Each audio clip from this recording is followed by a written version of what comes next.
Okay, we're with Chris at Moog now. So, fresh for this year's Superbooth, you guys have just announced the Messenger, Yeah. the latest synth from Moog. What is it? Tell us a bit about it. It's the next generation of monophonic analog synthesizers from us at Moog. It's the classic Moog sound you know and love, but with a bunch of new and surprising twists Yep. that we were able to fit in there. Okay. And yeah, we wanted to make an instrument that was great for touring, for gigging in a more usable form factor for that. And yeah, we're really excited with how it sounds, how it feels, and all of that. Amazing, cool. So, if you could talk us through and just give us a little play of some of the sort of key features. What have we got going on? What's new and interesting in the Messenger? Yeah, so I mean, it's a Moog synth, so of course we start with two oscillators. In this case, the oscillators are a bit of a new design and have some new fun little things to them. In typical Moog fashion, you can get saws, pulse, and pulse width, and you can also go down to a triangle. But then if you go below triangle, you engage wave folders. Wave folders we developed for last year's Labyrinth, and now they make their debut on a keyed instrument from us.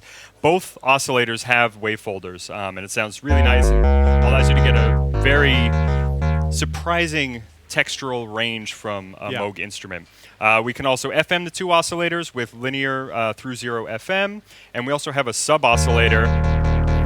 And the sub-oscillator is really interesting because it's a variable shape sub-oscillator. So not just square wave, but you can pulse width, modulate the square wave, and also go down to a triangle, which is nice to add very precise low end to your signal without adding all the harmonics of the square wave.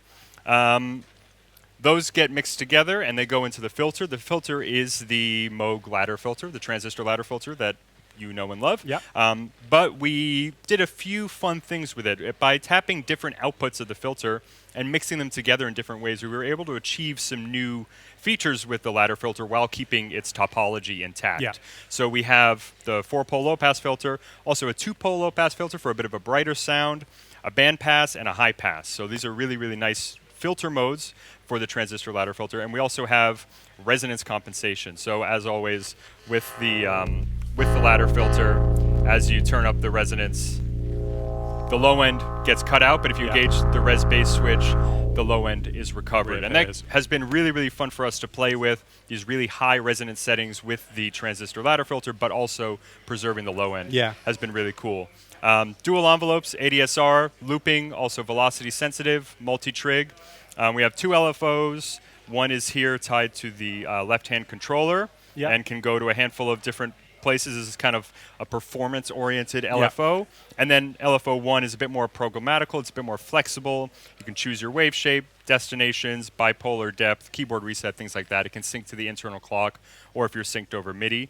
And then this can also be routed to modulate any panel control, as can the two envelopes. Right. What we wanted with Messenger is an instrument that's really, what you see is what you get, very hands-on, knob per function, all of that. Lots of sweet spot, not too deep, but we have all these extra programmable things for you to flex a bit on the sound design. Yeah. And we also have a really cool sequencer and arpeggiator in here, both of which pull from the sequencer and arpeggiator we developed for Muse, which was quite deep, but here we pulled in some of those ideas, such as note probability in the sequencer. Each sequence can be 64 steps, and you can also enable steps for random note changes, and you can define a pool of notes that it will randomly pull from, which is a really, really nice feature.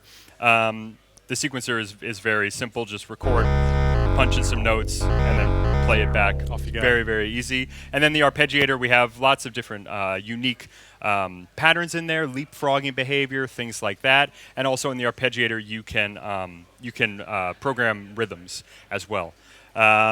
16 banks of 16 presets each. And yeah, some deeper configuration settings, but that's pretty much everything. We're super excited with how it sounds, and yeah, it's a nice robust metal panel, nice robust plastic body. Yeah, a Moog that's ready to be brought out to gigs and played. Amazing. And this is, am I right in saying this is available to pre-order now? It's available for pre-order now, shipping June 2nd. Amazing. And it'll be €849, $899. And yeah. That's fantastic. Thank you very much. Thanks so much.